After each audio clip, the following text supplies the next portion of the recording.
Vidéo qui tourne beaucoup sur les réseaux sociaux depuis quelques jours. Elle a été filmée mardi lors du rassemblement contre les violences policières. Des manifestants s'arrêtent devant un policier et se mettent à crier ça. Vendu, vendu, vendu, vendu, vendu. Honte sur toi, vendu. T'es de leur côté, t'as pas honte, t'as pas honte. Un policier accusé d'être vendu parce qu'il est noir, accusé de trahir la cause. En gros, la vidéo est très violente. Ce policier a d'ailleurs porté plainte. Nous, on s'est posé la question, en plein débat sur le racisme dans la police, comment les policiers noirs vivent cette période. Est-ce que c'est dur d'être un flic noir en ce moment? On a essayé de parler aux premiers concernés sur le terrain avec Fanny Duvaux et Manu Ponty, direction Place de la République. Hier, il y avait beaucoup de policiers pour éviter toute nouvelle manif. Mais parler racisme avec eux, c'est compliqué. Devoir de réserve oblige. On a donc discuté avec des policiers noirs en filmant discrètement. Et si vous faites allusion à ce qui s'est passé l'autre jour, pour moi c'est des racailles pour insulter un collègue. Si ça m'est arrivé, mais bon, j'ai une carapace. Ça vous est arrivé de quoi? D'être victime de racisme dans la police ou par des manifestants qui vous traitent de... Par des gens, des mises en cause, ce genre de choses. Ils vous disent quoi? En gros, plein de choses, vendu, on fait de la nègre blanc, multi, machin, ça arrive. Vous êtes fait traiter de vendu? Vendu, ça c'est pas la première fois, c'est pas la première fois que ça arrive. Parce que vous êtes policier noir? Voilà. Bon, c'est plus dur d'être flic et noir en ce moment que d'habitude? Pas en ce moment, ça a toujours été comme ça. J'ai fait l'armée il y a 27 ans, j'étais gendarme auxiliaire, et déjà à l'époque c'était comme ça. Que des policiers noirs se fassent traiter de collabos? Ça arrive quotidiennement.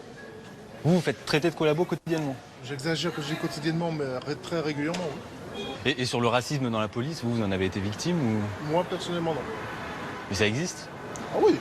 Plus qu'ailleurs? Non. C'est pareil. On a aussi parlé à des agents de la ville. On m'a déjà dit, sans me le dire comme ça, mais ah ouais, t'es pas du bon côté, quoi. J'ai un collègue blanc, s'il y a un autre, par exemple, un noir ou bien un arabe qui fait une réflexion qu'il n'aime pas, il va répondre disproportionnellement. C'est-à-dire qu'il s'énerve plus sur ses collègues voilà, noirs que sur ses collègues blancs. Vas-y, retourne de ton pays, tout comme ça, tu vois. Traités de vendus d'un côté, victimes du racisme de certains de leurs collègues de l'autre. En fait, les policiers noirs, ils sont pris entre le marteau et l'enclume, comme on dit. Pas facile pour eux d'en parler face caméra, mais certains agents sont autorisés par la hiérarchie à répondre aux journalistes, notamment Abdoulaye Kanté, policier depuis 20 ans, avec Pierre Caillet et Arthur Després. On l'a rencontré ce matin et il avait un seul message, la police n'est pas raciste. L'institution, elle n'est pas raciste. Sinon, après, elle ne serait pas ouverte à la diversité. La police n'est pas raciste. La police n'est pas raciste, mais il y a des comportements qui peuvent être racistes. Ça, il faut le dire. Il ne faut pas le nier. Donc vous avez déjà été victime de racisme dans la police? Vous avez déjà eu des collègues racistes? Certains collègues, oui. Certains collègues qui avaient des comportements qui étaient en dehors de la déontologie. Et oui, c'est déjà arrivé. Ouais. Et effectivement, j'ai dénoncé. Ils ont été sanctionnés? Ah, ils ont été sanctionnés. Hein. Et l'administration a été réactive par rapport à ça. La police sanctionne les dérives racistes. Ok, c'était d'ailleurs le message martelé par Christophe Castaner mercredi au Sénat. Il faut faire en sorte que chaque faute, et il peut y en avoir, chaque excès, chaque mot, y compris des expressions racistes, fasse l'objet d'une enquête, fasse l'objet d'une décision, fasse l'objet d'une sanction. Vous adoptez le même discours que Christophe Castaner. On a l'impression que c'est le discours officiel de la police. On n'est pas raciste, mais il y a quelques dérives individuelles qu'on sanctionne. Mais est-ce qu'il pourrait me dire aujourd'hui que l'institution police, dans son entièreté, est raciste? Est-ce que vous pouvez me le dire réellement si elle est raciste? C'est ce qu'ont dit 20 000 personnes mardi dernier lors de la manif. Ouais, mais c'est leur impression. Mais nous qui vivons la chose, nous avons effectivement des comportements racistes qu'il ne faut pas nier dans notre contrôles au faciès, notamment.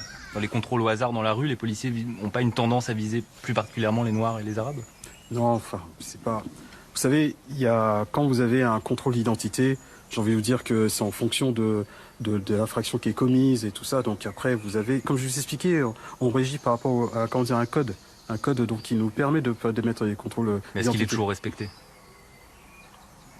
Il est respecté du mieux qu'on peut. Donc il ne l'est pas toujours? Il est respecté du mieux qu'on peut. Pas toujours. Il est respecté du mieux qu'on peut. Christophe Castaner a annoncé cet après-midi que désormais, pour chaque soupçon avéré de racisme, une suspension du policier sera envisagée, tolérance zéro. Donc il y a quand même une nouvelle manif prévue samedi à Paris. Merci Paul.